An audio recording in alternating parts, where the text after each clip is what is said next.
All right. Okay. It says we're live. Brennan, how's it going? I'm good. How are you? I'm typing into the chat saying let's do this. I'm good, Nathan. How are you? Good. Congrats on the move. Thanks. Congratulations aren't quite in order yet because I'm still. I'm in like one of the last rooms that still has stuff in it, so not Yeah. my usual office. But yeah, I just carted my iMac around and found a new home for it, and yep. So I had this moment where I was like, "What am I gonna do?" Because I cleared off my desk and moved everything. And Good. How are you? anyway, it was it works out. I'm here. We're live, and we're gonna give it a couple minutes before we actually start. But Yeah, I think we're still a few minutes early, but where's everyone joining us today from? It's always a nice icebreaker. yeah, I saw a few. We've got someone from Washington State, and that's Renee. All my family's from Washington State, so. Ooh, wait. So there's someone from North Idaho. Man, my home state representing in the chat room. This is great. That never happens. Unless they're like someone I know who, is from Boise and is like just coming on to hang out or something. But okay, Eastern Washington. Nice. Hey, Renee. Yeah, Renee's from Eastern Washington. That's right. She is from there. All right, we've got Ontario, Canada, and the Netherlands, Tennessee. All right. Oh, people are asking for a hashtag. Should we give them a hashtag? How about hashtag authority? Sounds good. It's a very Catholic hashtag, but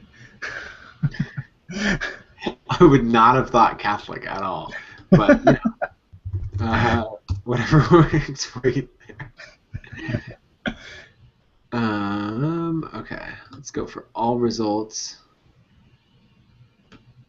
Yeah, it's a moderately clean hashtag. How often are people? 42 minutes? Yeah. Yep, hashtag authority will work. But now, hold on. I gotta monitor the Twitter hashtag and the chat at the same time. I can help with that. This is amazing multitasking this is gonna require. I need my second monitor. Maybe authority isn't great. I see a lot of maybe there's Nathan authority. I see a bunch of stuff about politics, reach, money, war, and authority. Okay, let's go with authority chat, authority. I don't know. Though you know what? Actually, most of the stuff on the authority hashtag is there's not a lot going on right now. Looks like about a couple an hour are on different things. Let's go with authority freelance. Two worlds. Authority freelance. I like it. Hashtag authority freelance. Okay. What else was I going to bring up? I'm just like filling my window with my notes, our questions, our chat. Ooh. Okay. Hey, Ruben.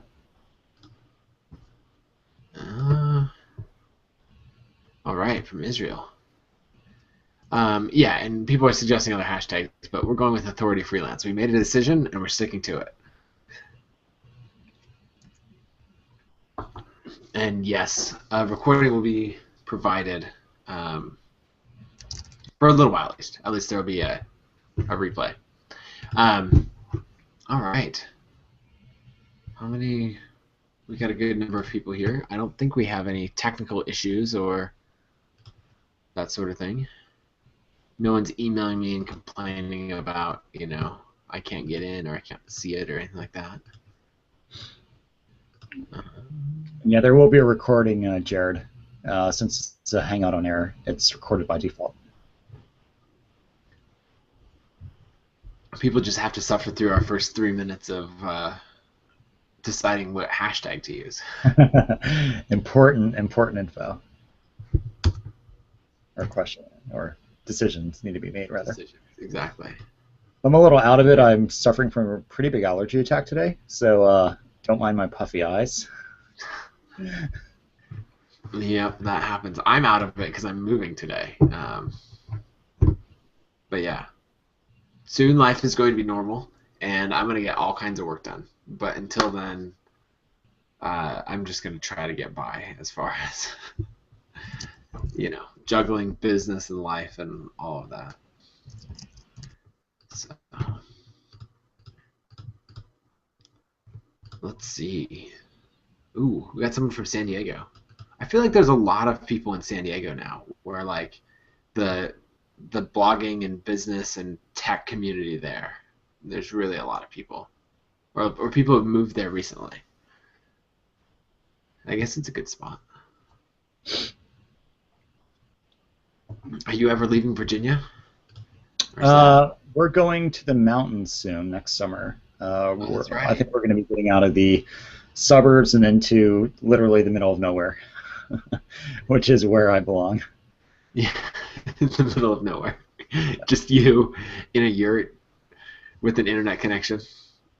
And the way I see it, if I sell my house, the money I'll make off of the difference between when I bought it, when I sell it for, will pay for the land and the yurt, and then I'll have no mortgage, no otherwise debt, and can live off my little homestead.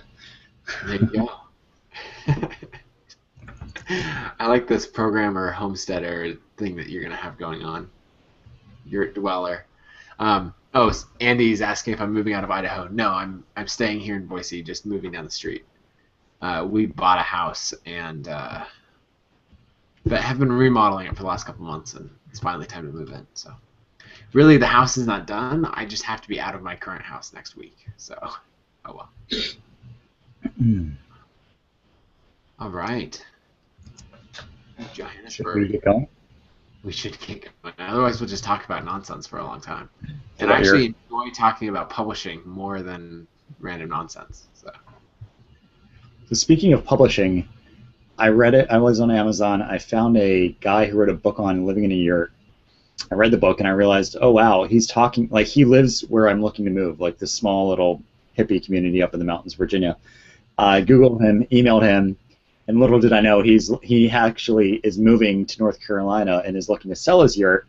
So he might be the one I buy from. Therefore, he might get like an $80,000 ROI on his book, on a $2.99 Kindle book on living in a yurt. That's amazing. Ultimate example of how it pays off. Yep, that's good. All right, let's see. We've got 111 people. It's an awesome turnout. Yeah, that's fantastic. Okay, I'm gonna let you kick things off. Okay, let me tweet, say join. 1 second, Nathan Barry, and I know. So, so I wanted to basically have Nathan just kind of do a little chat with me, because Nathan and I, we both have somewhat similar businesses in that we create product. His products are more for in the design space and in this kind of the self-publishing product space, whereas mine are more in the consulting space. And we both follow a lot of the same kind of, I guess, product ideologies and everything. And why I wanted to introduce Nathan to you, if you don't know him already, although I'm sure a lot of you already know him, talked about him literally a million times in my newsletter over the last few years, is he's got a lot of really good insights into specifically self-publishing and creating digital products, but in the context of consulting and freelancing, a lot of the case studies that he's put together over the last few months have been from people who have self-published something on their craft, like Samuel Hollican when it comes to UX design, or Pete Keen when it comes to using Stripe for Ruby on Rails. And what's really cool is how successful these digital products, these books, ebooks have done, not only when it comes to direct revenue from selling that book, but also from generating just a ton of consulting business. So I wanted to bring Nathan on, or I wanted to ask Nathan to host this so that he could talk to you, a pool of primarily consultants, and chat about kind of like how you could use self-publishing and products not only as a revenue source directly, but also as a way to get clients who are like, hey, you wrote the book literally on X. I need X. I want to work with you exclusively, pretty much regardless of what you charge. I've kind of done a little of this indirectly, where I've done a lot of writing recently on my own SaaS business, which has netted me a lot of business or a lot of consulting work at a pretty decent rate for software companies and SaaS companies. So it's definitely been very worthwhile for me. And I've read Nathan's book Authority, which was pretty instrumental in a lot of different things about my business. But there's a lot in it specifically on how you could apply a lot of what's within Authority to consulting and freelancing that I wanted to get kind of Nathan's opinions on. So yeah, anyway, Nathan's awesome guy. Take it away, I guess, and I'll be here to kind of moderate the chat and take down any good questions that come up. Sounds good. Well, Brennan, thanks for putting this together. We've got. I'm trying to remember when we first met, and it was over something related to publishing, because I came out with my first book, which was the App Design Handbook, and that was September 2012. And you sent me an email, and it was basically congratulations on the book because I had some numbers and that kind of thing. And I think we'd run in a little bit of the same circles, but it was basically that you had some feedback on the sales page, and so we hopped on Skype and talked through the sales page, and so that's how we first met. So, and since then we've done all kinds of things. We seem to hang out at all the same conferences, and we even throw on events together. So we'll get into that. I'll run through, kind of what the last 2 years has been like for me. But I used to work at a software company leading their design team, and then 2011 I left that. I had some iPhone apps that made a little bit of money, and I was using those products to balance out the income roller coaster, of freelancing. And so I was still freelancing, but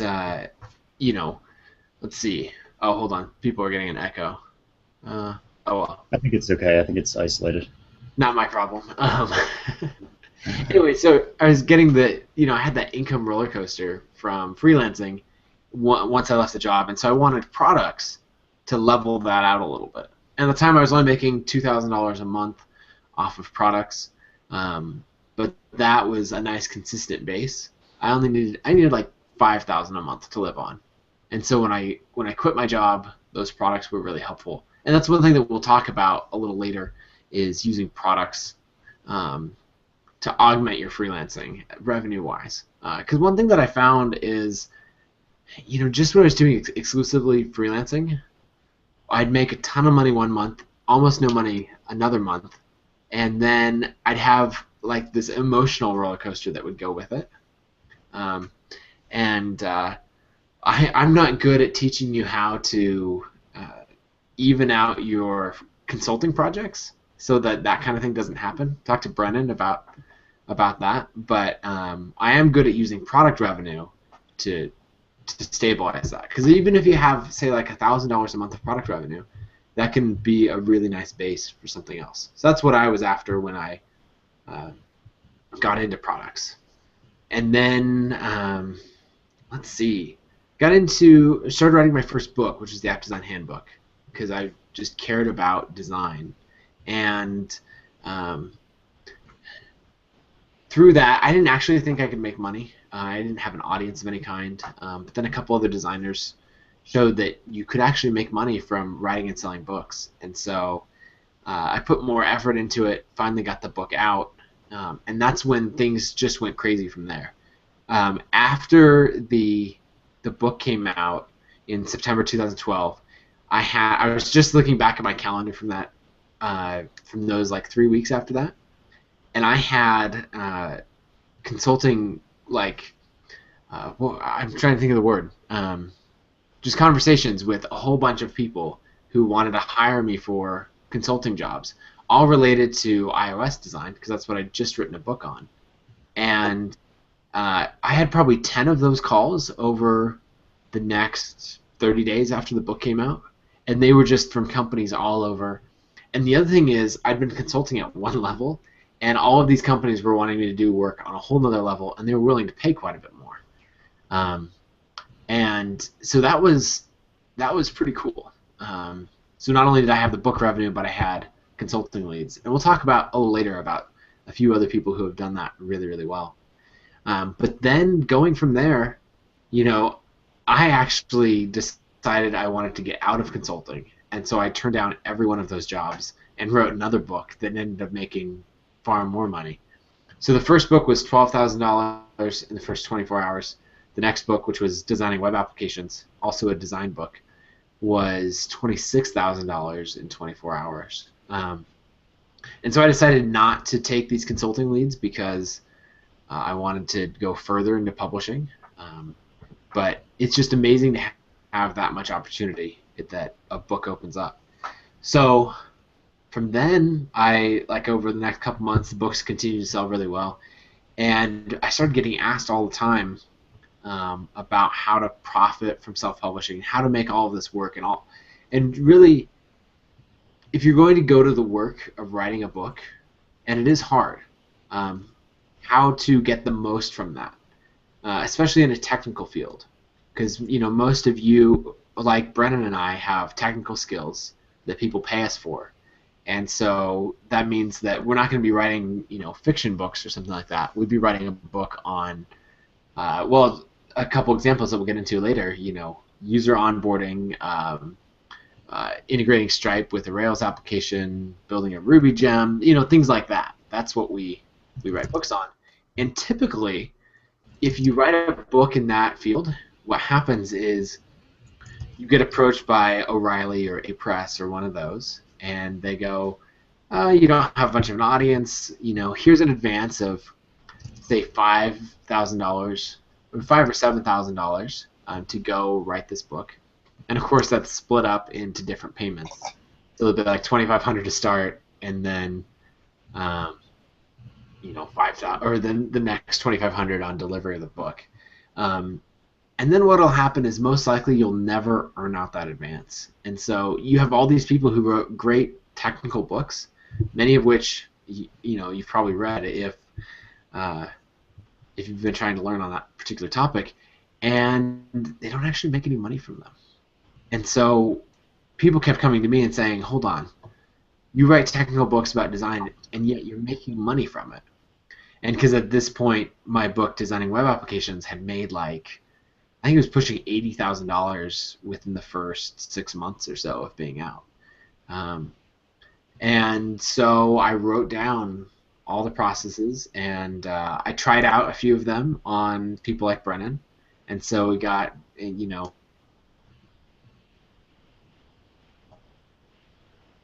Blueprint, which is on getting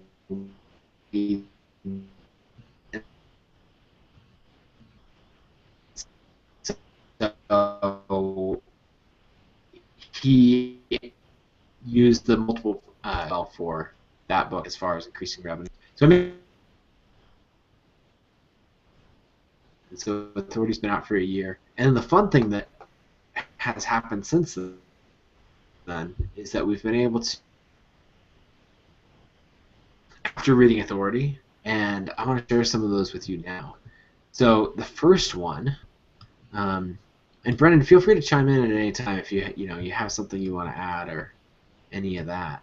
Yeah, you know most of these people as well. Yeah. So the first one, hold on. We have slight technical difficulties.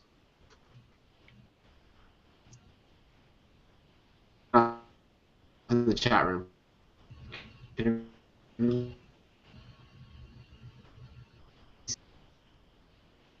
Hold on. I'll fix this. I'll turn my camera off. I don't know if I'm the problem. Maybe that's not going Um,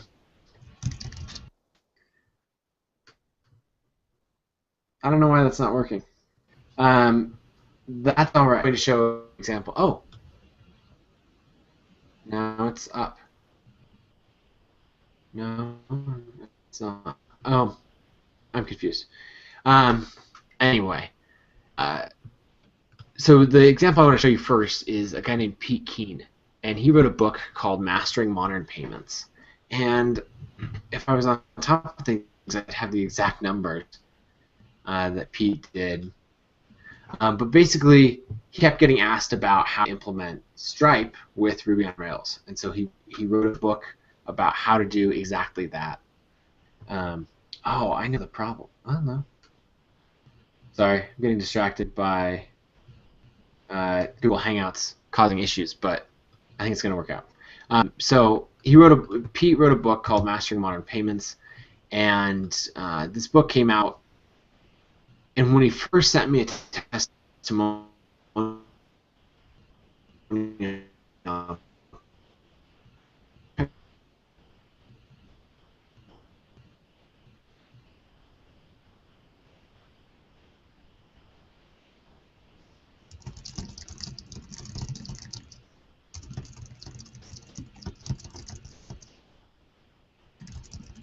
done, I think about $30,000 in sales, and then netted a lot more in um, consulting offers and um, lots more work. So that just made it basically an unlimited consulting pipeline. Try